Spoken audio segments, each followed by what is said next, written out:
Le soleil frappait sans pitié l'avenue principale de Paris, créant des mirages ondoyants sur l'asphalte. Le trafic avançait avec la lenteur d'un sablier, les véhicules alignés comme des dominos figés. Au milieu de cette symphonie mécanique, une camionnette de livraison, avec la peinture écaillée et le pare-choc branlant, s'était arrêtée sur la voie centrale, devenant un obstacle pour le flux de métal et de précipitations. Au volant, Thomas Rousseau, un homme d'une soixantaine d'années avec une casquette usée et une chemise tachée d'huile, luttait désespérément avec le moteur. Ses mains calleuses tournaient encore et encore la clé, mais il ne réussissait qu'à arracher un gémissement agonisant du vieux moteur. Les klaxons commencèrent à sonner comme des trompettes désaccordées.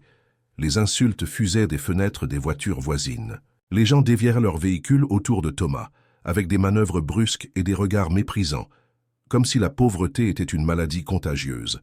Le vieux mécanicien essayait de garder son calme, mais chaque coup de klaxon était comme un poignard dans sa dignité. « Juste un instant, s'il vous plaît », murmurait-il pour lui-même tandis que la sueur glissait sur son front ridé et tombait sur le volant. Ses yeux, d'un marron usé par les années, reflétaient des décennies de lutte silencieuse. Ils avaient vu des incendies dévorer des bâtiments, avaient pleuré sur des collègues tombés, avaient contemplé le visage soulagé d'enfants sauvés. Mais maintenant, ces mêmes yeux ne voyaient qu'un tableau de bord poussiéreux et sentaient le poids du mépris collectif. Alors arriva la sirène, un hurlement qui fendit l'air comme un couteau. La foule de véhicules s'écarta comme la mer Rouge à l'arrivée d'une voiture de patrouille, dernier cri qui s'approchait. Elle brillait sous le soleil comme un symbole d'autorité et d'excès, ses gyrophares bleus et rouges clignotant avec arrogance. En sortit l'officier Jean-Luc Moreau, un vétéran décoré du corps, mais plus connu pour sa langue acérée, son uniforme impeccable et ses héritages présumés d'un oncle magnate du pétrole. Tout le monde le connaissait dans ce quartier. Tout le monde le craignait. Il avança vers Thomas à pas lents et théâtraux, un sourire malicieux se dessinant déjà sur ses lèvres. L'officier Moreau n'était pas un homme laid, mais il y avait quelque chose dans son expression qui transformait ses traits réguliers en un masque de dédain. Il portait les cheveux parfaitement peignés sous sa casquette réglementaire et son uniforme semblait sortir de la teinturerie, sans un seul pli qui trahisse le poids d'une journée de travail. Qu'avons-nous là? Un cirque, à un seul homme. En pleine heure de pointe? Sa voix tonna à travers un mégaphone moqueuse et amplifiée. Certains conducteurs proches rirent, soulagés d'avoir quelqu'un à blâmer officiellement pour leur retard. Thomas leva les yeux, essuyant la sueur de son front avec le dos de la main, visiblement mortifié. Ses épaules, qui avaient porté des tuyaux d'incendie lourds pendant des décennies, semblèrent se recroqueviller sous le poids de l'humiliation publique. « Je suis désolé, officier. Le moteur, il s'est simplement arrêté. J'ai juste besoin d'un instant, s'il vous plaît. » Moreau le regarda comme quelqu'un qui inspecte un cafard avant de l'écraser. Ses yeux, d'un bleu froid et calculateur, parcoururent la camionnette délabrée, s'arrêtant sur chaque bosse, sur chaque morceau de rouille, sur chaque signe de pauvreté et d'effort. « Juste besoin d'un instant, » répéta-t-il avec une fausse sincérité, puis il rit. Ce n'était pas un rire chaleureux, mais le genre de rire qui fait que les enfants se cachent derrière leur mère. « Monsieur, vous n'êtes pas dans le jardin de votre maison. Ceci est la ville. Ceci est la civilisation. Ici, on ne fonctionne pas avec des excuses. » Les gens sur le trottoir avaient commencé à sortir leur téléphone portable, sentant un moment viral. Des caméras pointaient vers la scène, capturant chaque seconde de l'humiliation de Thomas. Le vieil homme baissa les yeux, ses mains toujours agrippées au volant comme si c'était une bouée de sauvetage. « Je vais vous aider, » dit Moreau soudainement, avec un ton qui se voulait généreux mais sonnait comme un piège. « Nous allons vous sortir de là. » Mais son aide n'était pas de l'aide.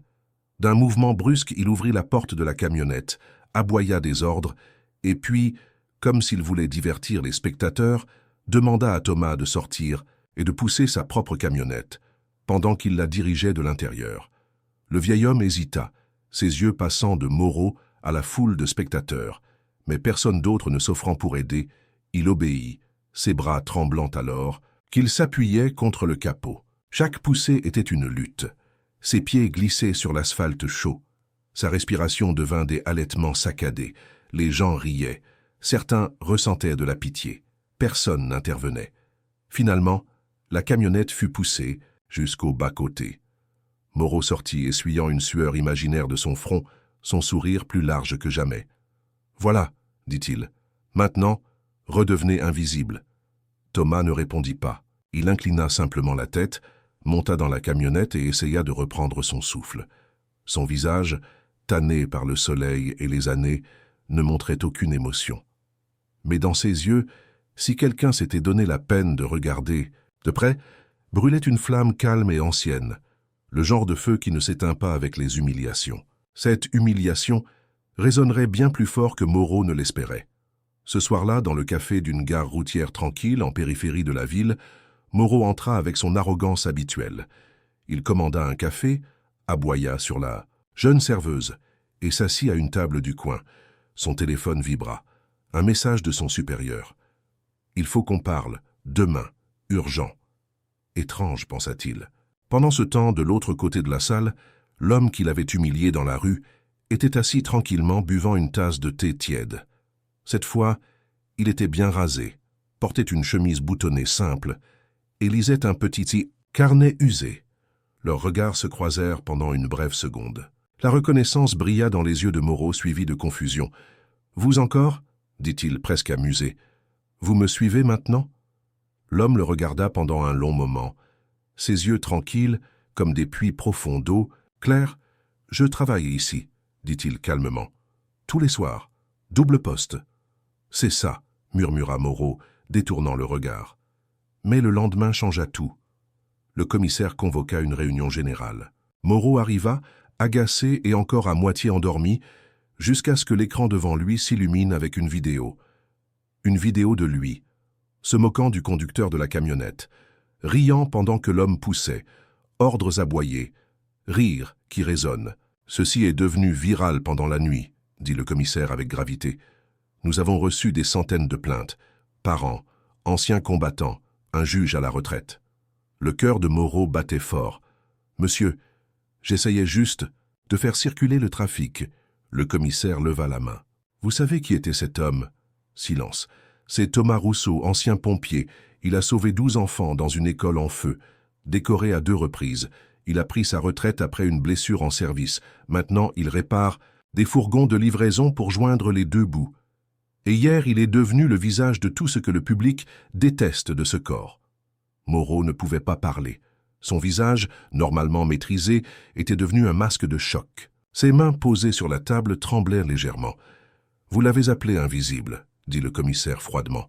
« Eh bien, la nation vient de le voir, et elle vous a vu, vous. » À midi, Moreau était suspendu. Sa plaque et son arme réglementaire posées sur le bureau du commissaire. Son uniforme, toujours impeccable, semblait maintenant peser 1 tonne sur ses épaules. Et Thomas a été invité à parler à la remise annuelle des prix de la ville pour service public. Les images de son humilité et de sa dignité silencieuse se sont répandues comme une traînée de poudre. S'ensuivirent les interviews. Les dons sont arrivés en masse. Une entreprise locale lui a offert un nouveau fourgon. Une autre lui a proposé un emploi stable pour entretenir sa flotte. Lorsqu'il est monté sur scène lors de la cérémonie, portant la même casquette, fraîchement lavée, les applaudissements furent assourdissants. Mais il ne parla ni de colère, ni de vengeance. Il a juste dit « Nous sommes tous quelqu'un, même quand les autres décident de ne pas nous voir. » Parmi la foule tout au fond, il y avait Moreau observant en silence, sans uniforme, sans applaudissements. Il se sentait plus petit que jamais. Et Thomas ? Thomas n'a pas regardé en arrière, parce qu'il n'en avait pas besoin. La rue l'avait vu. Le monde avait écouté. Et le silence, le même silence destiné à l'effacer, était devenu sa plus éclatante victoire. Si vous appréciez l'histoire, écrivez 5 dans les commentaires et abonnez-vous pour plus de vidéos comme celle-ci. Sinon, écrivez 0. Cela m'aide à créer un contenu encore meilleur pour vous.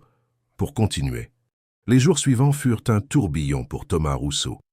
Le téléphone de son modeste appartement, qui restait silencieux pendant des semaines, sonnait désormais constamment. Journalistes, producteurs de télévision, politiciens locaux, tous voulaient parler au pompier humilié, qui était devenu un symbole de dignité. Mais Thomas accueillait toutes ces attentions avec le même calme avec lequel il avait affronté le mépris.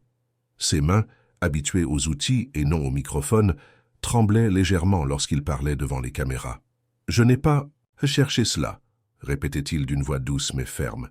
« J'essaie juste de vivre avec dignité comme tout le monde. » Un mardi matin, alors que Thomas vérifiait le moteur d'un fourgon dans le petit atelier qu'il dirigeait maintenant, grâce au don, une silhouette apparut à l'entrée. La lumière du soleil dans son dos la transformait en une silhouette sombre. Mais Thomas reconnut immédiatement cette allure, cette façon d'occuper l'espace comme s'il lui appartenait. « Monsieur Rousseau », dit Jean-Luc Moreau, sa voix dépouillée, de son arrogance habituelle. Il était en civil, un jean usé et une chemise simple qui semblait empruntée, si loin de son image publique qu'il en était presque méconnaissable. Thomas s'essuya les mains sur un chiffon taché de graisse et regarda l'ancien officier droit dans les yeux. Il n'y avait pas de peur dans son regard, mais pas non plus de triomphe, juste une sorte de curiosité tranquille. « Officier Moreau, » répondit-il avec une légère inclinaison de tête, « comment puis-je vous aider ?» Moreau fit un pas en avant, les mains dans les poches, les épaules affaissées. Il semblait avoir vieilli de 10 ans en quelques jours. « Je ne suis plus officier, » dit-il avec un sourire amer. « Suspension à durée indéterminée. Probablement. Renvoi dès que le conseil de discipline se réunira. » Thomas ne répondit pas immédiatement. Il posa le chiffon sur un établi et se dirigea vers un petit réfrigérateur dans le coin de l'atelier. Il sortit 2 bouteilles d'eau et en offrit une à Moreau. « Il fait chaud aujourd'hui, » dit-il simplement. Moreau prit la bouteille avec un geste de surprise, comme s'il s'attendait à tout sauf à de l'amabilité. Il but une longue gorgée avant de parler à nouveau. « Je ne suis pas venu chercher votre pardon, » dit-il finalement. « Je ne le mérite pas. J'avais juste besoin que vous sachiez que ce que j'ai fait, ce que je vous ai fait, n'est pas ce que je veux être. » Dans le silence qui suivit, l'atelier sembla retenir son souffle. Une vieille radio sur une étagère diffusait une chanson des années 60, quelque chose sur les secondes chances et les chemins difficiles. La lumière entrait en bande dorée par les fenêtres poussiéreuses, illuminant des particules de poussière qui flottaient entre les 2 hommes comme de petits mondes. « Savez-vous pourquoi je suis devenu pompier, monsieur Moreau ?» demanda Thomas, s'appuyant contre le capot du fourgon qu'il réparait. « Quand j'avais 7 ans, notre maison a pris feu. Mon père était coincé au sous-sol. Un pompier est entré alors que tout le monde disait que c'était trop dangereux. Il a sorti mon père. Je n'ai jamais su son nom. Je n'ai jamais pu le remercier. Mais j'ai décidé que je voulais être comme lui. » Moreau écoutait, immobile, sa bouteille d'eau oubliée dans sa main. « Pendant 30 ans, je suis entré dans des bâtiments en flammes pour sauver des personnes qui ne me remercieraient jamais, qui ne connaîtraient jamais mon nom. Je ne le faisais pas pour la reconnaissance. Je le faisais parce que je croyais, je crois, que chaque vie a de la valeur, même celle que les autres considèrent invisible. » Les yeux de Thomas, clairs et directs, se plantèrent dans ceux de Moreau. « Pourquoi êtes-vous devenu policier, monsieur Moreau ?» La question resta suspendue dans l'air comme une note de musique. Moreau regarda par la fenêtre, vers la rue animée où la vie continuait, indifférente aux crises personnelles de 2 hommes dans un petit atelier. « Mon grand-père était policier, » répondit-il finalement. « L'homme le plus honnête que j'ai connu. Il croyait en la protection des faibles, en servant la communauté. » Il fit une pause, avalant difficilement sa salive. « À un moment donné, j'ai perdu cela de vue. L'argent, le pouvoir, l'influence sont devenus la mesure de toute chose. » Thomas hocha lentement la tête, comme pour confirmer quelque chose qu'il savait déjà. « Il n'est jamais trop tard pour se souvenir pourquoi on a commencé un chemin, monsieur Moreau. » Avant que Moreau ne puisse répondre, la porte de l'atelier s'ouvrit à nouveau. Une jeune femme entra, portant une boîte à outils qui semblait trop lourde pour sa silhouette mince.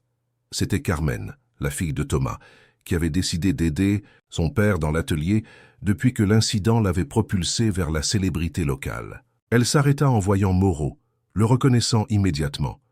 Ses yeux se plissèrent avec un mélange de surprise et de méfiance. « Papa », dit-elle simplement, sans quitter l'ancien officier des yeux. « Carmen, voici monsieur Moreau », présenta Thomas avec naturel, comme s'il présentait un autre client. « Il cherche son chemin comme nous tous. » Carmen posa la boîte à outils sur le sol avec un bruit métallique qui résonna dans tout l'atelier. Son expression était un mélange d'incrédulité et de colère contenue. Le même Moreau qui vous a humilié devant toute la ville, celui qui vous a fait pousser votre propre camionnette pendant qu'il riait. Thomas regarda sa fille avec tendresse. « Le même, confirma-t-il. Et il est là, et ça demande du courage. » Le silence qui suivit était lourd comme le brouillard. Carmen, les bras croisés, évaluait Moreau comme si elle pouvait voir à travers lui. L'ancien officier soutenait son regard, sans l'arrogance, habituelle mais sans se soumettre non plus. « Mon père voit toujours le meilleur chez les gens, » dit finalement Carmen, ramassant quelques outils. « C'est son don et sa malédiction. » Elle regarda directement Moreau. Ne le décevez pas. Pas 2 fois. Avec ces mots, elle se retira à l'arrière de l'atelier, laissant les 2 hommes à nouveau seuls. Moreau observa son reflet déformé sur la surface chromée d'un garde-boue, appuyé contre le mur.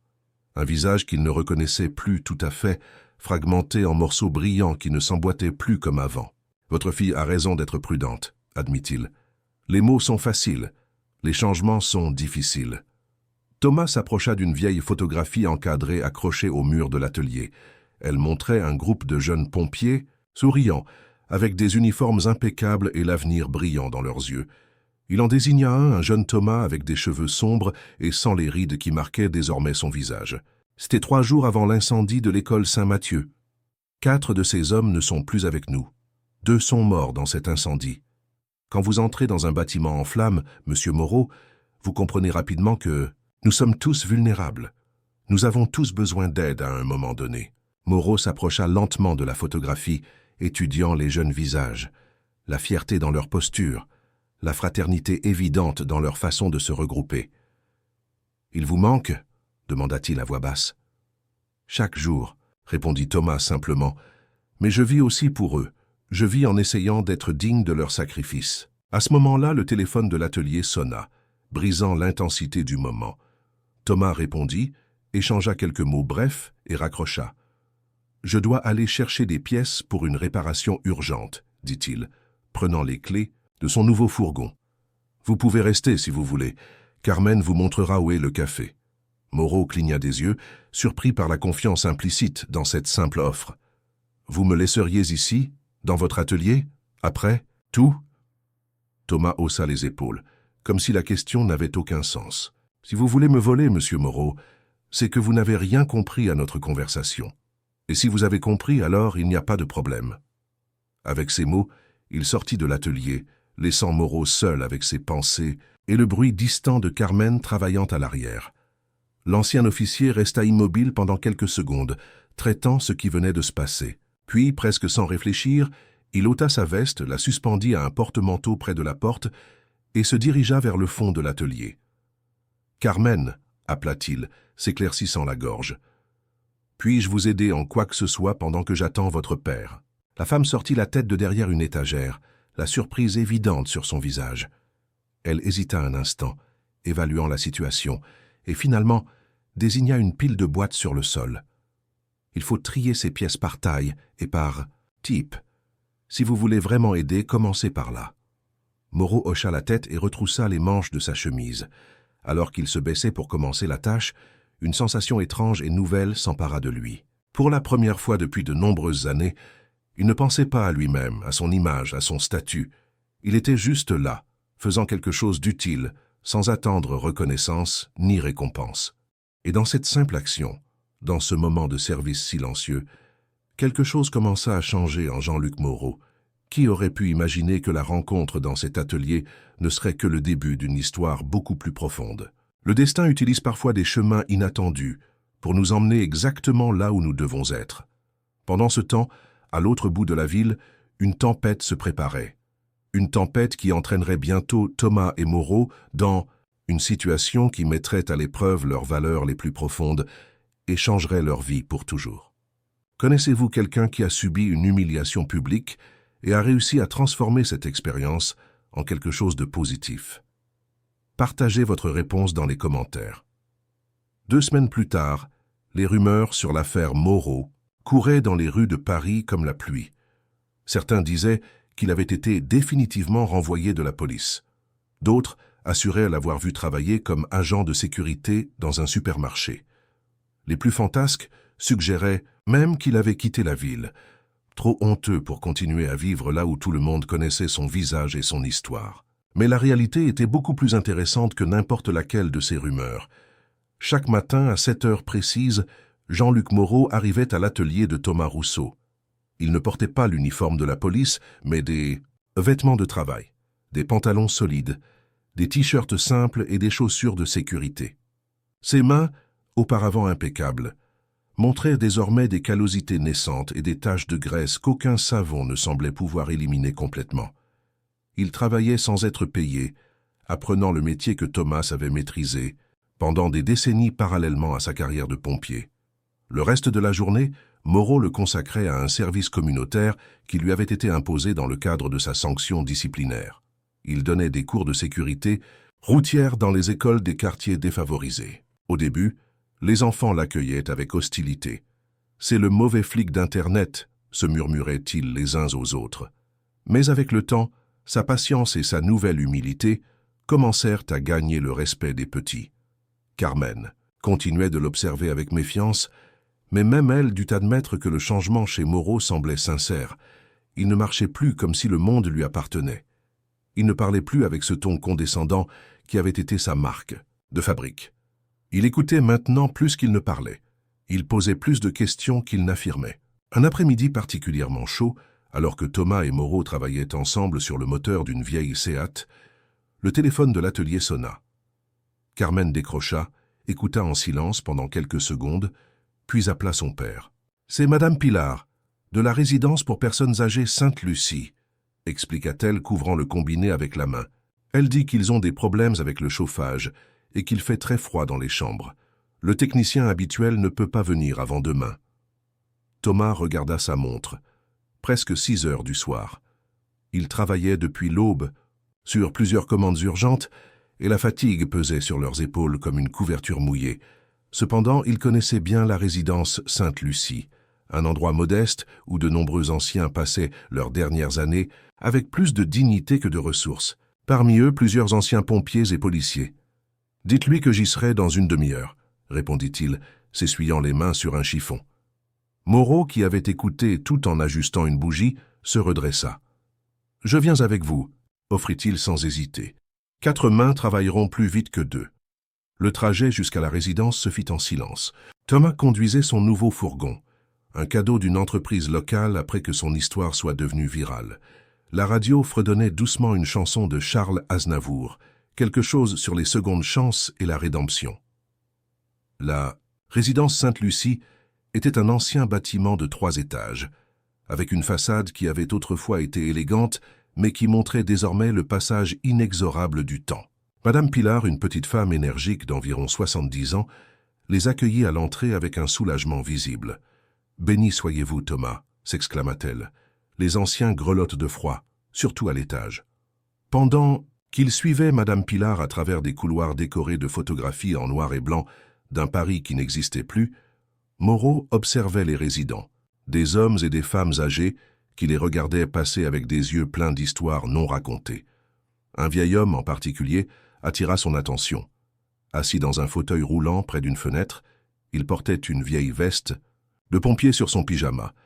Ses yeux d'un bleu délavé conservaient encore une étincelle d'autorité. « C'est Monsieur Albert », expliqua Pilar, remarquant l'intérêt de Moreau. « Il a été chef des pompiers pendant 20 ans. Maintenant, il a la démence, mais il met toujours sa veste chaque jour. Il dit qu'il est de service. » Thomas s'arrêta brièvement pour saluer le vieil homme, s'inclinant respectueusement vers lui. « Chef », dit-il simplement. Monsieur Albert le regarda sans reconnaissance, mais quelque chose dans sa posture changea, comme si son corps se souvenait de ce que son esprit avait oublié. Il se redressa légèrement, essayant de paraître digne de ce titre. La chaudière de la résidence était située dans un petit sous-sol humide. Thomas l'examina avec l'efficacité de quelqu'un qui a passé la moitié de sa vie à démonter qu'à reconstruire des machines compliquées. Moreau tenait la lampe de poche, observant attentivement, apprenant. « Le problème est dans la vanne principale », diagnostiqua Thomas après quelques minutes. « Elle est obstruée. Je peux la nettoyer et faire une réparation temporaire, mais il faudra bientôt une nouvelle pièce. » Ils travaillèrent en silence pendant près d'1 heure.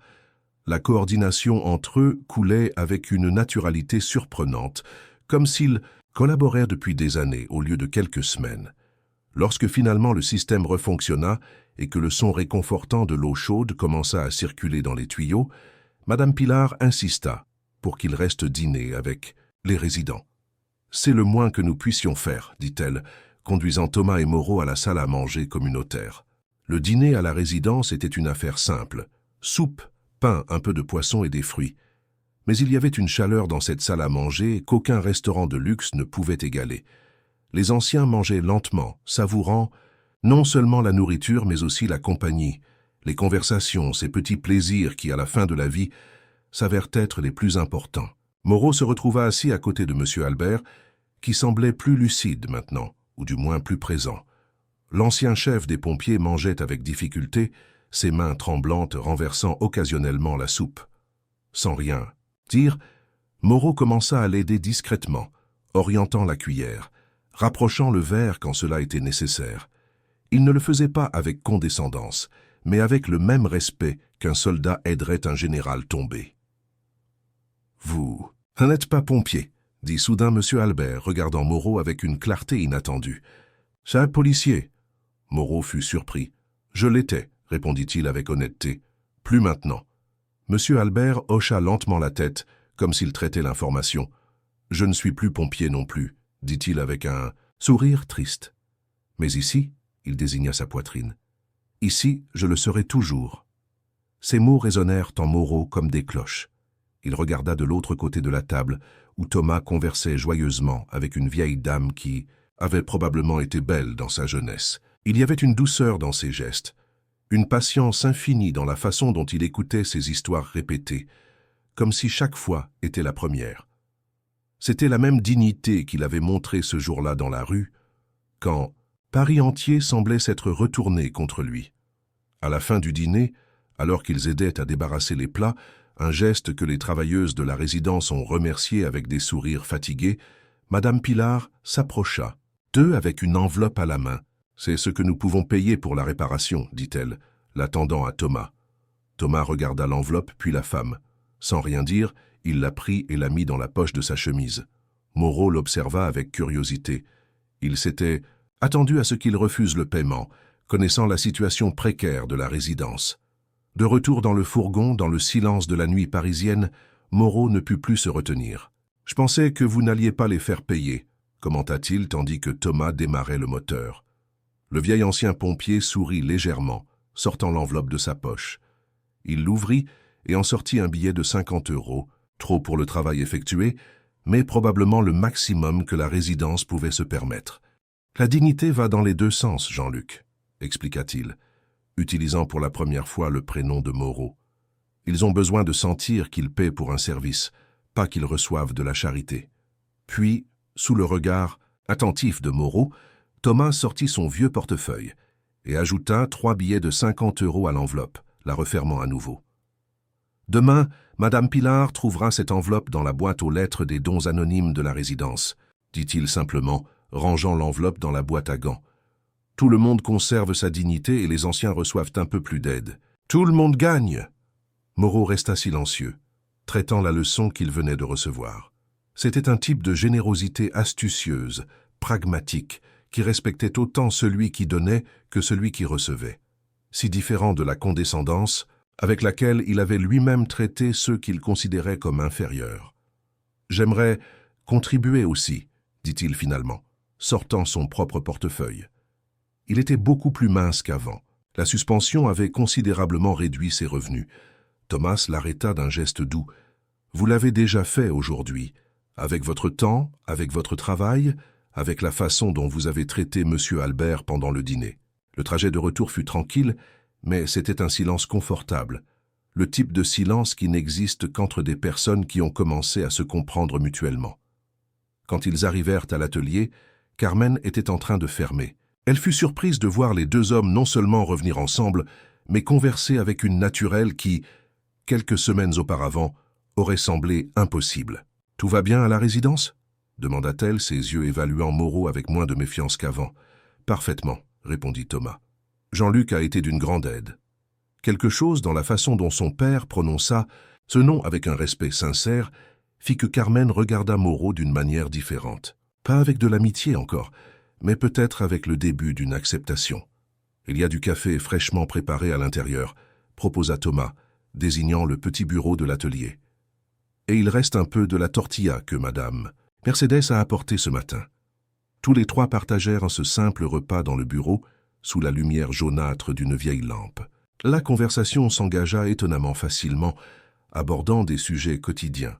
Le prix des pièces détachées, un client particulièrement exigeant, les projets d'agrandissement de l'atelier maintenant que l'activité était en croissance. Ce fut Carmen qui, de manière inattendue, amena la conversation sur un terrain plus personnel. « Pourquoi l'avez-vous fait » demanda-t-elle directement à Moreau, sa voix sans accusation, mais sans éviter non plus l'inconfort de la question. « Ce jour-là, dans la rue, pourquoi avez-vous traité mon père de cette façon ?» Moreau posa sa tasse de café sur la table, le bruit de la céramique contre le bois soulignant le silence soudain.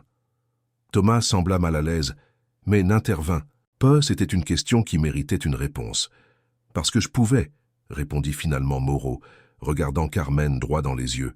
« Parce que pendant des années, personne ne m'a remis en question. L'argent, l'uniforme, l'influence. Familiale. On créait une bulle où mes actions n'avaient pas de conséquences. Et dans cette bulle, je suis devenu quelqu'un que je ne reconnais pas aujourd'hui. » L'honnêteté crue de la réponse sembla désarmer Carmen. Ses épaules, auparavant tendues, se relâchèrent légèrement. « Et maintenant ? Pourquoi êtes-vous ici maintenant ?» insista-t-elle. Moreau regarda Thomas avant de répondre, comme s'il cherchait quelque chose dans le visage du vieil homme. « Parce que j'ai besoin de me souvenir de qui je voulais être quand j'ai mis l'uniforme pour la première fois. Parce que votre père m'enseigne quelque chose que j'avais oublié, que la véritable autorité ne vient pas d'intimider les autres, mais de servir. » Thomas toussa légèrement, visiblement mal à l'aise avec les éloges, et changea de sujet. Mais quelque chose avait changé dans ce petit bureau. Une vérité avait été dite à haute voix, et avec elle, un pont commençait à se construire. Pendant ce temps, au département de la police, la situation de Moreau était débattue lors d'une commission disciplinaire. Son comportement avait entaché l'image de l'institution à un moment particulièrement délicat, alors que la confiance du public dans les forces de l'ordre était à son point le plus bas. Le commissaire Dubois, un homme de principe strict mais juste, observait la vidéo de l'incident pour la énième fois. Ce qui le perturbait le plus, ce n'était pas l'arrogance de Moreau. Il en avait vu suffisamment en 30 ans de service, mais la réaction des citoyens, ses rires, ses téléphones enregistrant sans intervenir, cette acceptation tacite que c'était ainsi que le monde fonctionnait. C'est un problème plus grand que Moreau. Commenta-t-il à son assistante, la sous-inspectrice Alice Martin, une jeune femme brillante en qui il voyait l'avenir du département. C'est le symptôme de quelque chose que nous avons laissé grandir au sein du corps. Martin hocha la tête, ses yeux intelligents étudiant les notes du dossier. « Je suis les activités de Moreau depuis sa suspension, informa-t-elle. Il travaille à l'atelier de M. Rousseau, sans être payé, et il effectue son service communautaire. Dans les écoles du quartier sud. » Le commissaire haussa un sourcil sincèrement surpris. Jean-Luc Moreau, le neveu du magnate du pétrole, le policier qui conduisait une BMW pendant que ses collègues se battaient pour payer leurs hypothèques, travaillant gratuitement dans un atelier mécanique. « Croyez-vous qu'il soit sincère ?» demanda-t-il, évaluant le jugement de Martin. « Je crois qu'il est en train de changer, » répondit-elle après avoir réfléchi à la question. « Ou peut-être de se souvenir de qui il était avant que l'argent et l'influence ne le corrompent. » Le commissaire se renversa dans sa chaise, contemplant le portrait du président de la République accroché au mur de son bureau. « Je veux que vous continuiez à le surveiller, » décida-t-il finalement, discrètement. Cette affaire a suscité trop d'attention publique pour prendre une décision hâtive. Ce que ni l'un ni l'autre ne pouvaient prévoir, c'est que, en quelques jours, un nouvel incident mettrait à l'épreuve non seulement la rédemption de Moreau, mais aussi l'intégrité de tout le département. La matinée commença comme toutes les autres à l'atelier de Thomas. Carmen prépara le café, Moreau arriva à 7 heures précises, et tous les trois examinèrent les travaux du jour. Une routine simple qui, d'une certaine manière, avait commencé à sembler naturelle pour tout le monde. Mais cette paix fut interrompue lorsqu'une camionnette de livraison s'arrêta brusquement devant l'atelier. Un homme d'une 40aine d'années sortit du véhicule, portant l'uniforme d'une entreprise de messagerie et une expression de panique absolue. « J'ai besoin d'aide !» cria-t-il, courant vers Thomas. « Mon fourgon, le frein, ne répond plus bien. Je dois faire des livraisons dans le quartier haut et il y a beaucoup de côtes et... Thomas le rassura d'un geste et lui demanda d'amener le véhicule à l'intérieur de l'atelier. Pendant que le coursier manœuvrait la camionnette vers l'entrée, Carmen s'approcha de son père. « Nous avons trop de travail aujourd'hui », murmura-t-elle avec inquiétude. « Les 3 réparations urgentes d'hier, plus la révision de... C'est la voiture de Madame Elvire. » Thomas regarda la camionnette du coursier, évaluant la situation. C'était un vieux modèle, probablement avec le système de freinage d'origine déjà usé. Le genre de véhicule que les entreprises maintenaient en état de fonctionnement avec des réparations minimales pour maximiser les bénéfices, au détriment de la sécurité de leurs travailleurs. « C'est dangereux de rouler comme ça, » dit-il finalement, « surtout dans le quartier haut. » Ce fut Moreau qui fit un pas en avant. « Je peux m'occuper des freins, » proposa-t-il. « J'ai observé comment vous faites ces jours-ci. Je pense que je peux le faire seul. Vous et Carmen pouvez continuer avec les autres travaux. » Thomas évalua Moreau d'un regard perçant. Ce n'était pas une réparation simple, et une erreur pourrait avoir de graves conséquences. Mais il avait vu les progrès de l'ex-policier, sa méticulosité, sa volonté d'apprendre. « D'accord, » accepta-t-il finalement. « Mais vous me consultez si vous avez le moindre doute, compris ?» Le coursier, un homme nommé Jésus, attendait nerveusement pendant que Moreau examinait le système de freinage de sa camionnette. Il lui raconta qu'il avait demandé à l'entreprise à plusieurs reprises de vérifier le véhicule, mais qu'il recevait toujours la même réponse. Il n'y avait pas de budget, il devait continuer à l'utiliser. « Si je ne fais pas les livraisons aujourd'hui, je suis renvoyé, » expliqua-t-il, tordant une casquette usée entre ses mains. « J'ai 3 jeunes enfants et ma femme est malade. Je ne peux pas me permettre de perdre ce travail. » Moreau continua à travailler, mais les paroles de Jésus résonnaient dans son esprit.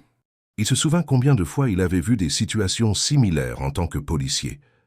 Des travailleurs obligés de risquer leur vie avec des équipements défectueux, des entreprises qui mettaient les bénéfices avant la sécurité, des personnes piégées dans des emplois précaires, sans pouvoir protester par crainte de tout perdre. Avant, il aurait ignoré ces situations. Ce n'était pas son problème. Maintenant, cependant, il ressentait une rage croissante, mais différente de l'arrogance qui alimentait autrefois ses actions. C'était une indignation née de l'empathie, de la reconnaissance d'une injustice. Quand la réparation fut terminée 3 heures plus tard, Jésus tenta de le payer avec les quelques euros qu'il avait sur lui. « Gardez-les, » dit Moreau refusant l'argent, « mais je veux le nom et l'adresse de votre entreprise. » Thomas, qui avait observé l'échange, s'approcha lorsque Jésus partit, visiblement soulagé et reconnaissant. « Qu'allez-vous faire ?» demanda-t-il avec curiosité. Moreau nettoya ses outils avec soin avant de répondre. « J'ai encore des amis au département d'inspection des véhicules commerciaux. Je crois que cette entreprise a besoin d'une visite. » Surprise! Thomas sourit légèrement. « Vous utilisez votre influence pour quelque chose de bien, enfin. »« J'ai appris du meilleur, » répondit Moreau, rendant le sourire. Ce soir-là, après avoir fermé l'atelier, Thomas invita Moreau à dîner chez lui pour la première fois. C'était un geste significatif, un signe qu'il était passé d'aide à quelque chose de plus proche d'un ami. La maison de Thomas était modeste mais accueillante, remplie de photographies de famille et de souvenirs de sa carrière de pompier. Carmen prépara une omelette, et tous les 3 partagèrent le dîner à une petite table avec une nappe à carreaux. « Vous feriez mieux d'apprécier cette omelette, » plaisanta Carmen, servant à Moreau une portion généreuse. « C'est la seule chose que je sais cuisiner décemment. » Moreau goûta une bouchée et hocha la tête avec approbation. « C'est délicieux. Ma mère avait l'habitude d'en faire une semblable, bien qu'elle ne m'ait jamais appris comment. Chez moi, il y avait une cuisinière. » Carmen et Thomas échangèrent un regard, se souvenant soudain des différences sociales qui séparaient leur monde. Moreau sembla le remarquer et s'empressa de continuer. « Bien que maintenant j'apprenne, non seulement à réparer des voitures, mais aussi à cuisiner, à nettoyer. Toutes ces choses de base que je n'ai jamais eu à faire. La vraie vie d'adulte. » commenta Carmen avec ironie, mais sans l'hostilité qu'elle aurait montrée il y a quelques semaines. La conversation se déroula naturellement pendant le dîner, abordant des sujets légers, des souvenirs d'enfance, des anecdotes du quartier. Pendant un moment, tous les 3 purent oublier les circonstances extraordinaires qui les avaient réunis et simplement apprécier la compagnie mutuelle. Ce fut à la fin du dîner, alors qu'ils prenèrent du café, que Thomas aborda un sujet inattendu. Avez-vous réfléchi à ce que vous ferez si le département décide de vous renvoyer définitivement » demanda-t-il à Moreau. La question resta suspendue dans l'air, lourde d'implications. Moreau regarda sa tasse de café comme si, dans le liquide sombre, il pouvait trouver la réponse. « J'ai beaucoup réfléchi à ça, » admit-il finalement. « Toute ma vie, j'ai voulu être policier, suivre les traces de mon grand-père. Mais maintenant, je ne suis pas sûr que ce soit le bon chemin pour moi. Du moins, pas comme c'était avant. » Carmen le regarda avec curiosité. « Et quel serait le bon chemin ?» Moreau leva les yeux vers eux, une certaine vulnérabilité, visible dans son expression normalement contrôlée. « Je ne sais pas avec certitude, mais ces jours à l'atelier à aider directement les gens sans la barrière de l'uniforme et de l'autorité, cela s'est senti plus réel, plus significatif que de nombreuses années de service. » Thomas hocha la tête, comprenant parfaitement. « Il y a beaucoup de façons de servir, Jean-Luc. Toutes ne nécessitent pas une plaque. » Avant qu'il ne puisse approfondir le sujet, le téléphone de Moreau sonna. C'était un message de la sous-inspectrice Martin. « Commission disciplinaire. Demain 9h. Décision finale concernant votre cas. » Le moment de vérité était arrivé.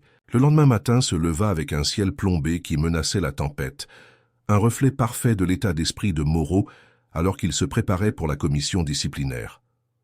Pour la première fois depuis des années, il n'avait pas de costume impeccable à mettre.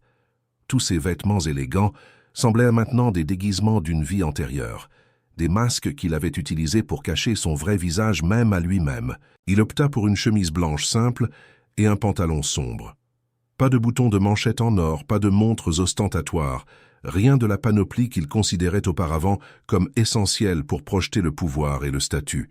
Il voulait se présenter devant ses supérieurs tel qu'il était maintenant, et non comme il avait prétendu être. Lorsqu'il sortit de son appartement, également plus modeste que le logement luxueux qu'il avait occupé auparavant, une autre conséquence de sa nouvelle situation économique, il fut surpris de trouver Thomas qui l'attendait sur le trottoir, adossé à son fourgon. « Qu'est-ce que vous faites ici ?» demanda-t-il, sincèrement surpris. Thomas haussa les épaules, un geste qu'il avait appris à reconnaître comme sa façon de minimiser les actes de bonté. « J'ai pensé que vous pourriez avoir besoin de compagnie pour le trajet. Les jours importants sont meilleurs quand on ne les affronte pas seul. » Quelque chose se noua dans la gorge de Moreau, un sentiment nouveau et étrange, mélange de gratitude et de honte. Combien de fois avait-il été lui-même en position d'offrir du soutien aux autres et avait-il opté pour l'indifférence? Combien d'occasions d'humanité avait-il gaspillé dans son arrogance? « Merci », parvint-il finalement à dire en montant dans le fourgon. Le trajet jusqu'à la préfecture fut tranquille, mais pas inconfortable. Thomas n'essaya pas de remplir le silence avec des mots d'encouragement creux ou des conseils non sollicités. Il était simplement là, une présence solide et réconfortante. À leur arrivée, ils s'arrêtèrent devant l'imposant bâtiment où Moreau avait travaillé pendant des années. De l'extérieur, avec ses colonnes de granit et son drapeau flottant, il ressemblait plus à un monument à l'autorité qu'à un service public. « Je serai à l'atelier », dit Thomas alors que Moreau se préparait à sortir. « Quoi qu'il arrive aujourd'hui, souvenez-vous qu'il existe un endroit où votre travail est valorisé et des personnes qui croient en votre capacité à changer. » Avec ces mots résonnant dans son esprit, Moreau entra dans le bâtiment. Les couloirs familiers lui semblaient désormais étrangement étrangers, comme s'ils appartenaient à une autre vie. D'anciens collègues le saluèrent avec un mélange de curiosité et de distance, conscients de sa situation ambiguë. Ni tout à fait dedans, ni tout à fait dehors du corps. La salle des réunions était austère. Une longue table, des chaises disposées en U, des portraits officiels sur les murs. Le commissaire Dubois présidait, flanqué d'autres hauts gradés et d'un représentant du syndicat de la police. La sous-inspectrice Martin prenait des notes dans un coin, son expression impénétrable. « Officier Moreau », commença le commissaire, sa voix neutre mais ferme. « Cette commission a examiné en détail votre cas, l'incident avec le citoyen Thomas Rousseau, vos antécédents de comportement, les rapports sur vos activités pendant la suspension. Tout a été pris en compte. » Moreau hocha la tête, se tenant droit mais sans l'arrogance qu'il aurait montrée auparavant dans une situation similaire. « Avant de vous communiquer notre décision, avez-vous quelque chose à dire ?»« Ah, cette commission ?» C'était l'opportunité qu'il attendait. Il avait préparé un discours, préparé des arguments, réfléchi à la manière de défendre sa position. Mais debout là, devant ceux qui représentaient l'institution qu'il avait juré de servir, tous ces mots soigneusement élaborés semblèrent inadéquats, superficiels. « Oui, monsieur, » répondit-il, optant pour l'honnêteté crue au lieu de la rhétorique polie. « Je veux dire que je mérite d'être renvoyé du corps. » Un murmure parcourut la salle. Ce n'était pas la réponse qu'ils attendaient. « Ce que j'ai fait n'était pas une erreur isolée ou un moment de mauvais jugement, » continua Moreau. « C'était l'aboutissement d'années d'action menées depuis le privilège et l'arrogance. J'ai utilisé ma plaque comme un bouclier et mon autorité comme une arme. Non pas pour protéger et servir, mais pour nourrir mon ego. » Le commissaire Dubois l'observait attentivement, sans l'interrompre. Ces semaines de travail avec Thomas Rousseau m'ont appris plus sur le service public que de nombreuses années avec l'uniforme. J'ai vu ce que signifie réellement aider les autres, sans attendre de reconnaissance, sans abuser de son pouvoir, sans condescendance. Il fit une pause, conscient que ces mots suivants pourraient sceller son destin. Je ne suis pas ici pour supplier pour mon travail. Je suis ici pour reconnaître que j'ai échoué, à l'institution, à la communauté et à moi-même. Et si vous me permettez de rester, ce ne sera pas comme l'officier que j'étais, mais comme celui que j'aurais dû être dès le début. Le silence qui suivit était dense, chargé d'une intensité presque palpable.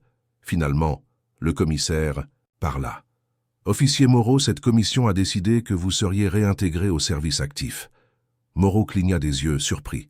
Ce n'était pas le résultat qu'il attendait après sa confession. « Mais, » continua le commissaire, « avec des conditions strictes. Vous serez rétrogradé au grade de gardien de la paix. Votre affectation sera le quartier sud, en particulier le secteur de la Bastille et ses environs.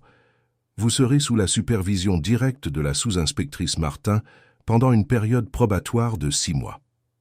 Le quartier sud, la zone la plus difficile, avec les taux de criminalité les plus élevés et les ressources les plus limitées.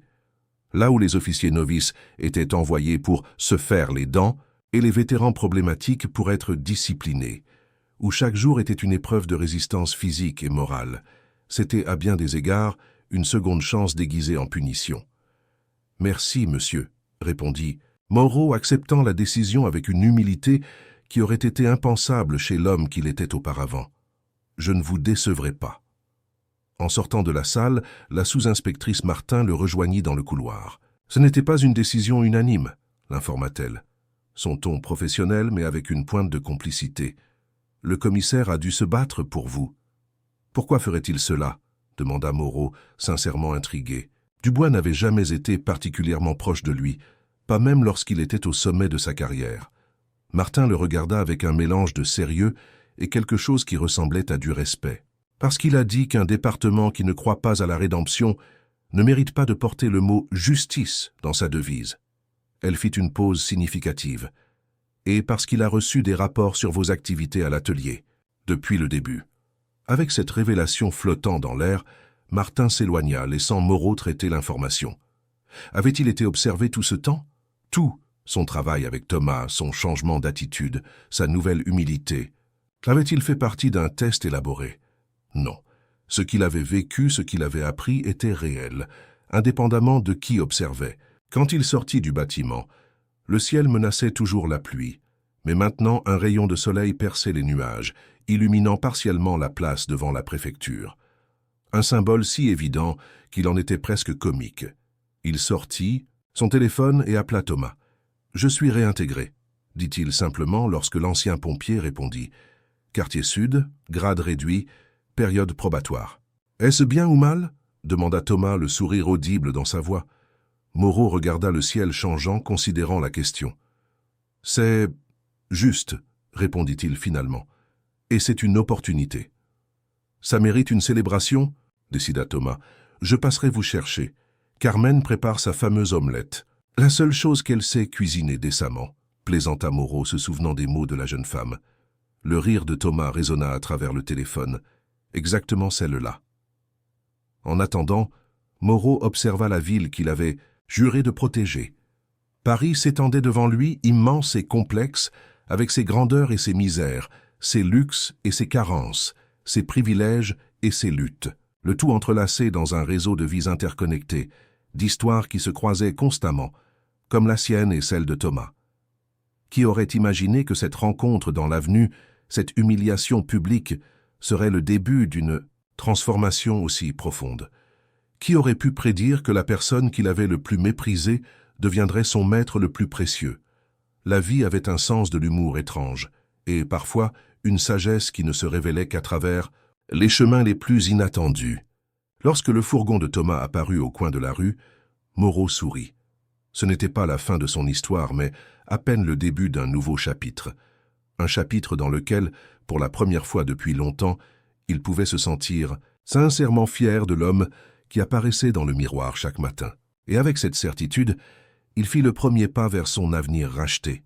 Le premier jour de Moreau dans le quartier sud commença par la pluie. Une pluie fine et persistante qui transformait les rues en miroirs liquides et les sons en échos amortissent. Dans le vestiaire du commissariat, alors qu'il enfilait l'uniforme qu'il avait autrefois considéré comme inférieur à son statut, il ressentit un mélange de nervosité et de détermination. La sous-inspectrice Martin lui affecta comme coéquipier Rodrigo Vega, un vétéran d'une quarantaine d'années, avec la réputation d'être aussi dur que juste. Vega était un homme de peu de mots et de nombreuses cicatrices, tant visibles qu'invisibles. Il patrouillait dans le même quartier depuis 15 ans, connaissait chaque ruelle, chaque porche, chaque histoire cachée derrière les façades écaillées. « Alors, c'est vous le fameux Moreau », fut son seul commentaire alors qu'il se dirigeait vers la voiture de patrouille. Un modèle beaucoup plus modeste que le véhicule haut de gamme que Moreau avait l'habitude de conduire. « J'espère que vous avez laissé votre attitude de star dans votre ancien commissariat. Ici, ça n'impressionne personne. »« Je ne viens pas pour impressionner, » répondit Moreau avec sincérité. « Je viens pour apprendre. » Vega le regarda de côté, l'évaluant, et hocha la tête presque imperceptiblement avant de démarrer la voiture. Le premier appel de la journée les mena à un ancien bâtiment dans une rue étroite. Une dame âgée avait signalé des bruits étranges à l'étage supérieur, occupé par un jeune homme qu'elle décrivait comme problématique mais pas méchant. En arrivant, la dame âgée, Madame Colette, les accueillit avec du thé chaud et des biscuits. Son appartement était petit mais impeccable, décoré de photographies de famille et de plantes soigneusement entretenues. Pendant qu'elle expliquait la situation en détail, les bruits de meubles traînés à des heures tardives, les voix occasionnelles, une odeur étrange qui s'infiltrait par le plafond, Moreau remarqua comment Vega l'écoutait avec une attention sincère, sans montrer d'impatience ni de condescendance. « Madame Colette, le jeune homme du dessus a-t-il déjà été menaçant ?» demanda Vega avec douceur. La dame âgée secoua la tête. « Non, non, il est poli quand on se croise. Il m'a aidé une fois avec les sacs de course. Mais dernièrement, il a l'air effrayé, comme s'il fuyait quelque chose. » Vega hocha la tête, prenant note mentale. Quand ils eurent fini le thé, ils se dirent au revoir avec des promesses d'enquêter et montèrent à l'étage supérieur. La porte était entr'ouverte. « Bonjour » appela Vega, frappant doucement. « Police, on peut vous parler un instant ?» Après un long silence, un jeune homme d'une vingtaine d'années apparut. Il était maigre au point de paraître fragile, avec des cernes marquées et des mouvements nerveux. Derrière lui, l'appartement était dans un état de désordre organisé. Des livres empilés en tours instables, des papiers couvrant chaque surface, un vieil ordinateur bourdonnant sur une table improvisée avec des cartons. « J'étudie », expliqua le jeune homme, Marc, lorsqu'on lui demanda les bruits nocturnes. « Pour les examens d'ingénierie, c'est là que j'ai le plus de tranquillité. » Mais il y avait quelque chose dans son regard, une tension subtile, qui ne correspondait pas à son explication. Vega le remarqua également. Avec une habileté née d'années d'expérience, il amena la conversation sur le plan personnel. La famille de Marc, des parents dans un village lointain, ses projets, terminer ses études, trouver un emploi, ses difficultés actuelles, peu d'argent, pression académique. Petit à petit, entre questions décontractées et commentaires empathiques, la vérité émergea. Marc était harcelé par un prêteur sur gage du quartier. Il avait contracté un petit prêt pour payer ses frais de scolarité, et maintenant, les intérêts habituels s'étaient transformés en menaces. Il se déplaçait constamment dans l'appartement, réorganisant ses maigres possessions parce qu'il craignait qu'on entre pour lui voler ou lui faire du mal pendant qu'il dormait. « Je ne voulais pas causer de problème à Madame Colette », expliqua-t-il les yeux fixés au sol. « Elle a toujours été gentille avec moi. » Vega et Moreau échangèrent un regard. Ce genre de situation était courante dans le quartier. Des personnes vulnérables piégées dans des réseaux de prêts abusifs, craignant de dénoncer par peur des représailles. « Nous pouvons vous aider, dit Vega, mais nous avons besoin que vous nous fassiez confiance, que vous nous racontiez tout. » À la surprise de Moreau, ce fut la façon dont Vega prononça « tout », non pas comme une exigence, mais comme une invitation à partager un fardeau, qui finit par briser les défenses de Marc. Pendant l'heure qui suivit, il leur fournit des détails, des noms, des lieux de rendez-vous. Un réseau d'extorsion qui opérait dans le quartier depuis des années, profitant d'étudiants, de personnes âgées et de familles immigrées. De retour dans la voiture de patrouille, Moreau s'attendait à des instructions pour agir immédiatement contre les prêteurs sur gage, mais Vega conduisit simplement en silence pendant quelques minutes avant de s'arrêter devant un petit café. « D'abord un café », décida le vétéran, « et après la stratégie. Nous n'allons pas foncer comme des taureaux. Ces réseaux ont une protection, des informateurs, un faux mouvement, et Marc pourrait payer cher. » Tout en prenant un café, au café, un endroit modeste mais accueillant, où Vega semblait être un client habituel, le vétéran expliqua son approche pour le quartier sud.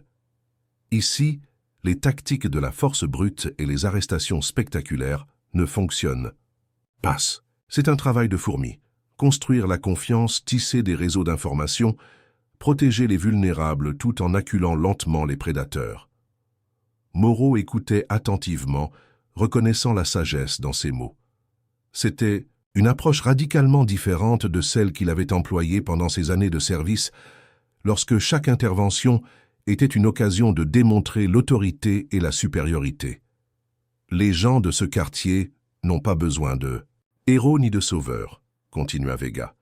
Ils ont besoin de fonctionnaires qui les voient comme des égaux, qui comprennent que la différence entre eux et nous n'est parfois qu'une question de chance ou de circonstance. Ces mots résonnèrent profondément en Moreau, lui rappelant les leçons apprises à l'atelier de Thomas. La dignité n'était pas quelque chose qu'on accordait de sa position de pouvoir, mais un droit inhérent qui était reconnu et respecté. Pendant les semaines qui suivirent, Moreau s'immergea dans le rythme et la dynamique du quartier sud. Chaque jour apportait de nouveaux défis, des disputes domestiques, de petits vols, des conflits de voisinage, des éclats de violence occasionnels, mais aussi des moments de connexion humaine. Une dame âgée qui les invitait à prendre le goûter après l'avoir aidé à retrouver son chat perdu, un groupe d'enfants qui les saluait par leur nom lorsqu'ils patrouillaient dans le parc, un patron de bar qui leur gardait toujours la meilleure table pour leur pause.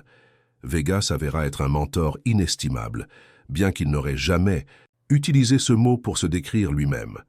Avec patience et exemple, il montrait à Moreau une façon différente d'exercer l'autorité, une basée sur le respect mutuel plutôt que sur l'intimidation, sur l'écoute plutôt que sur l'imposition. Pendant ce temps, Moreau continuait de visiter l'atelier de Thomas pendant ses jours de repos. Non pas comme travailleur maintenant, mais comme ami. Carmen avait complètement adouci son attitude envers lui, au point de plaisanter sur « le bon, vieux temps », où elle pouvait à peine le tolérer dans le même espace. Ce fut pendant l'une de ses visites, un samedi tranquille d'automne, que Thomas lui fit une proposition inattendue. « J'ai réfléchi, dit-il alors qu'il partageait un café dans le bureau de l'atelier, à développer l'entreprise. Il y a un local disponible à 2 rues d'ici.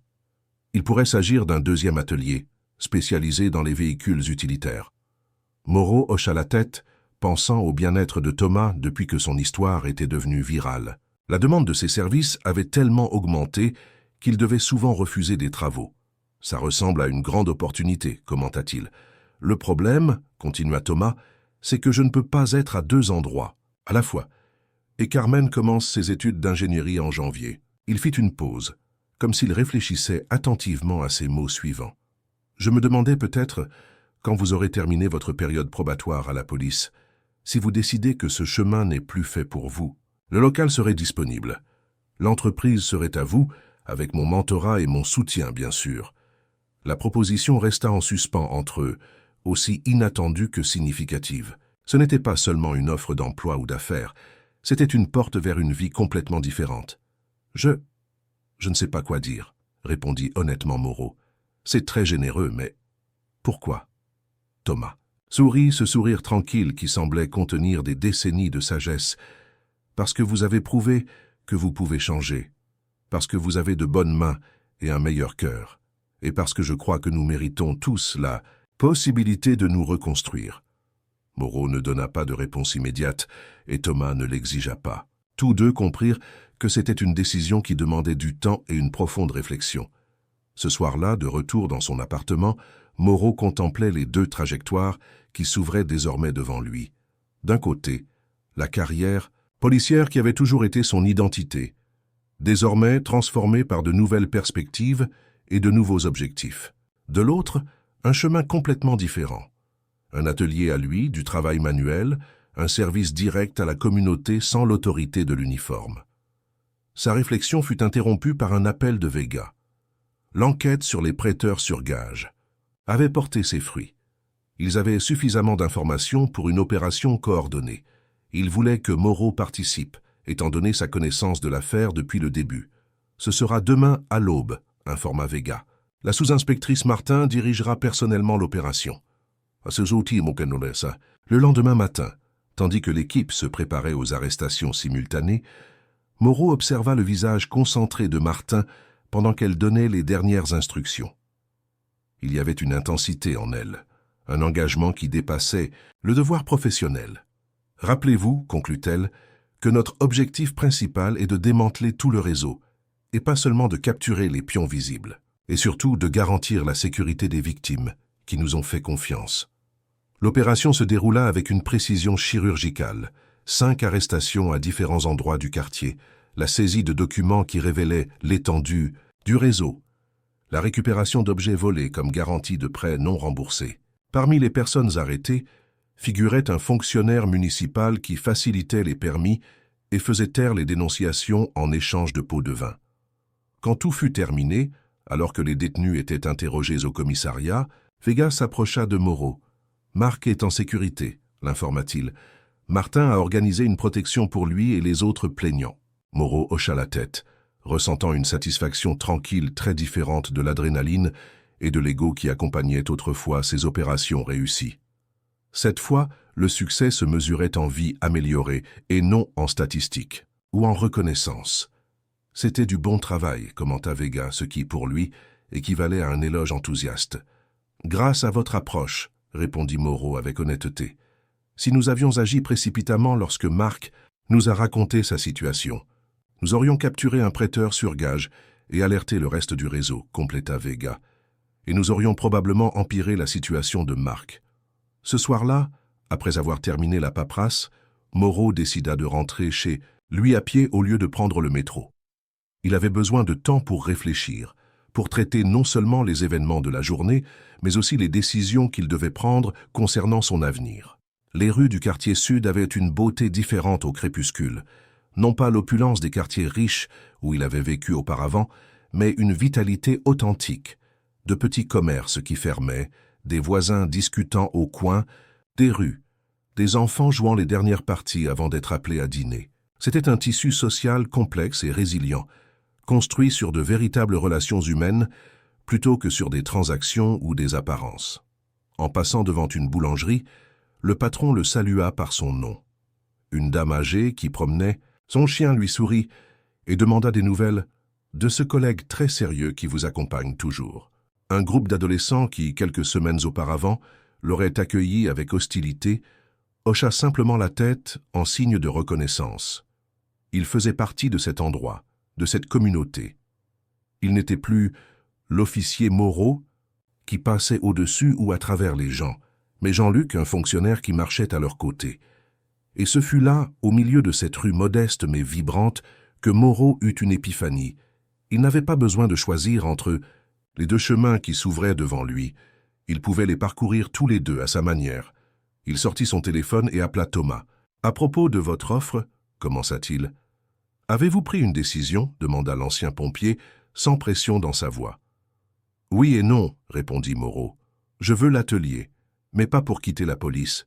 Du moins, pas maintenant. Je veux un pied dans chaque monde. Être policier pendant la journée et avoir l'atelier comme projet parallèle, peut-être pour les week-ends ou pour quand je prendrai ma retraite. » Il y eut un bref silence, puis le rire chaleureux de Thomas inonda la ligne. « Vous ne faites jamais les choses de manière conventionnelle, n'est-ce pas, Jean-Luc?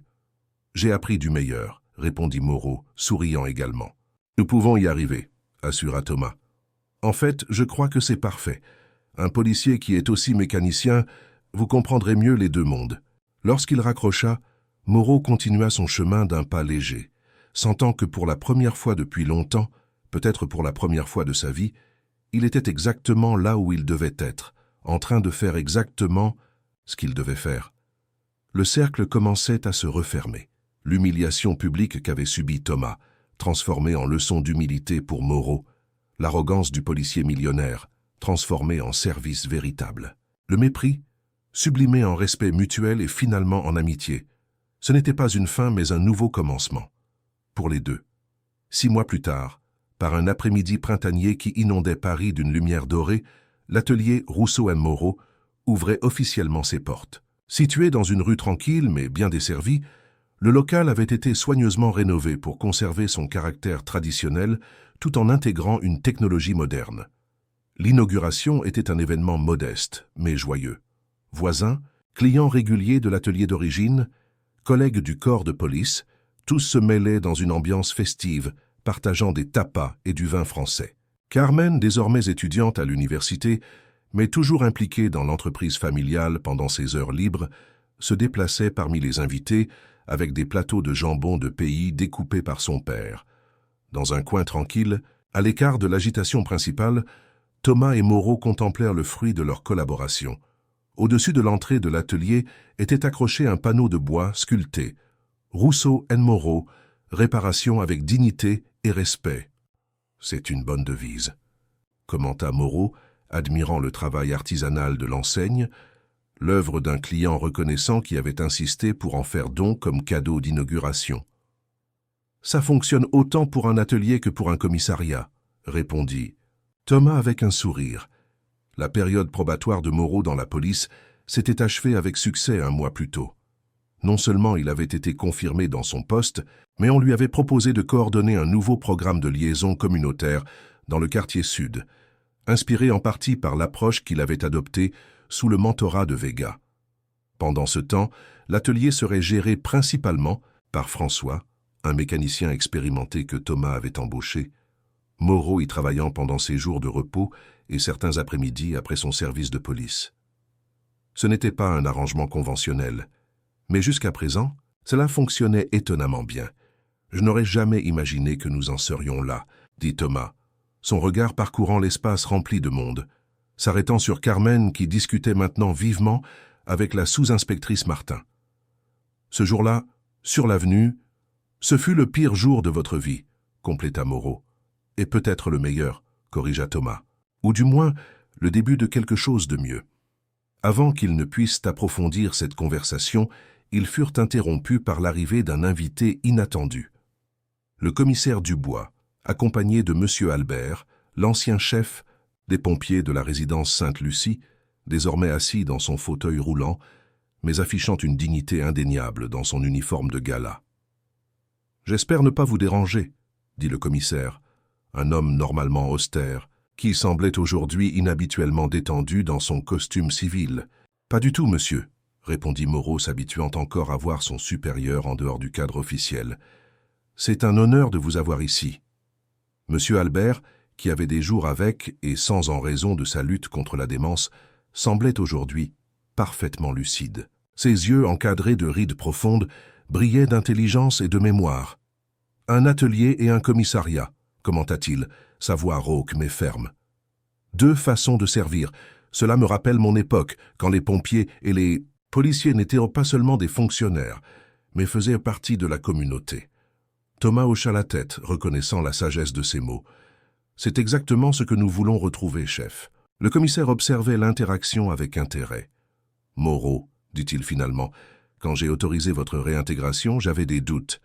Pas sur vos capacités, mais sur la sincérité de votre changement. » Moreau attendit, conscient qu'il y avait plus à venir. « Je suis heureux d'avoir eu tort, » conclut Dubois. « Ce que vous construisez ici, en même temps que votre travail dans le quartier, est exactement le type de pont dont notre département a besoin avec la communauté. » Avant que Moreau ne puisse répondre à cet éloge inhabituel, une agitation À l'entrée attira l'attention de tous. Un jeune homme entrait à la hâte, le visage pâle d'inquiétude. C'était Marc, l'étudiant qui avait aidé à démanteler le réseau de prêteurs sur gage. Il vivait maintenant dans une résidence universitaire et aidait occasionnellement à l'atelier d'origine de Thomas, où il avait découvert un talent naturel pour la mécanique. « Jean-Luc, Thomas !» appela-t-il, se frayant un chemin parmi les invités. « Venez vite, s'il vous plaît. Il y a un accident au coin. Une voiture a percuté une petite fille. » Il n'en fallut pas plus. Immédiatement, Thomas, Moreau et le commissaire se dirigèrent vers la sortie, suivis par plusieurs policiers hors service qui se trouvaient parmi les invités. M. Albert tenta de se lever de sa chaise, l'instinct de toute une vie de service encore fort en lui, malgré sa condition physique. « Calmez-vous, chef, » lui dit Carmen, plaçant une main douce mais ferme sur son épaule. « Laissez-les faire, vous avez déjà servi plus que suffisamment. » Au coin, à une centaine de mètres de l'atelier, la scène était chaotique. Une petite voiture compacte était partiellement montée sur le trottoir, s'arrêtant contre un poteau. Son conducteur, un jeune homme à l'air choqué, restait au volant, apparemment incapable de bouger. Devant le véhicule, une petite fille d'environ 8 ans était allongée sur le sol, entourée d'un petit groupe de personnes qui ne savaient pas comment l'aider. Thomas fut le premier à l'atteindre, son entraînement de pompier prenant automatiquement le contrôle. Il s'agenouilla à côté de la petite fille, vérifiant ses constantes vitales avec des mouvements précis et sûrs. « Elle est consciente », informa-t-il alors que Moreau et le commissaire arrivaient. « Respiration stable. Possible fracture de la jambe gauche. » Moreau se chargea d'organiser les témoins, leur demandant de reculer pour faire de la place, tandis que le commissaire appelait les secours. En quelques minutes, les policiers hors service avaient établi un périmètre et commencé à prendre des déclarations. La petite fille, effrayée mais courageuse, regardait Thomas avec des yeux immenses, pleins de larmes retenues. « Êtes-vous médecin ?» demanda-t-elle d'une voix tremblante. « Non, petite, » répondit-il avec douceur. « J'ai été pompier pendant de nombreuses années. J'ai aidé de nombreuses personnes comme vous. Comment vous appelez-vous ?»« Sophie, » répondit-elle, essayant d'être courageuse. « Bien, Sophie. Nous allons prendre soin de vous jusqu'à ce que les médecins arrivent, d'accord? Je m'appelle Thomas, et ce monsieur là-bas s'appelle Jean-Luc. Il est policier même s'il ne porte pas son uniforme aujourd'hui. » Moreau s'approcha, s'agenouillant à côté d'eux. « Bonjour Sophie, pouvez-vous me dire où vous habitez? Nous devons prévenir vos parents. » Pendant que la petite fille répondait, une femme émergea de la foule, le visage contracté par la panique. « Sophie, ma fille !» C'était la mère qui avait entendu le bruit depuis sa maison voisine. Thomas et Moreau s'écartèrent légèrement pour lui donner de l'espace, mais la maintinrent calme, lui expliquant la situation et l'assurant que l'ambulance était en route. En moins de 10 minutes, les services d'urgence arrivèrent. Les ambulanciers prirent en charge Sophie, confirmant le diagnostic initial de Thomas. Une fracture simple de la jambe, quelques contusions, mais heureusement rien qui ne mette sa vie en danger. Alors qu'il montait la petite fille dans l'ambulance, avec sa mère qui l'accompagnait, Sophie appela Thomas. « Merci, monsieur le pompier », dit-elle avec un sourire courageux à travers ses larmes. « Ancien pompier », corrigea-t-il doucement. « Maintenant, je répare des voitures. »« Pour moi, vous serez toujours pompier », répondit-elle avec la sagesse simple de l'enfance. De retour à l'atelier, l'inauguration continua, mais avec un ton légèrement différent. L'intervention dans l'accident avait servi de rappel tangible du but qui unissait Thomas et Moreau, au-delà de la réparation automobile ou de l'application de la loi, aider les autres, être présent quand on avait besoin d'eux. À la fin de la journée, lorsque les derniers invités furent partis et qu'il ne restèrent dans plus qu'eux, Carmen, Vega et Martin partageant un dernier verre de vin, Moreau réfléchit à haute voix. « Savez-vous ce qui est le plus étrange? Avant, quand j'avais tout, l'argent, l'influence, le pouvoir, je sentais que rien ne suffisait. Maintenant, avec moins de tout cela, mais avec ça. » Il fit un geste englobant tous les présents. L'atelier. « Je sens que j'ai plus que je n'aurais jamais imaginé. » Vega, peu enclin au sentimentalisme, leva sa coupe dans un toast silencieux. Martin sourit, une expression authentique rare sur son visage habituellement sérieux. « À l'écho de la dignité », proposa Thomas, levant également sa coupe. « Et aux secondes chances. » Tous burent à cela, unis dans un moment de connexion qui transcendait les mots et les explications. Dehors, Paris continuait son rythme incessant. Quelque part, Sophie se reposait sur un lit d'hôpital, racontant aux infirmières l'histoire de l'ancien pompier aimable et du policier hors service qui l'avait aidé. À la résidence Sainte-Lucie, M. Albert somnolait dans son fauteuil, rêvant peut-être des incendies qu'il avait combattus dans sa jeunesse. Et dans les rues du quartier sud, la vie continuait avec ses défis et ses joies, ses injustices et ses petits miracles quotidiens.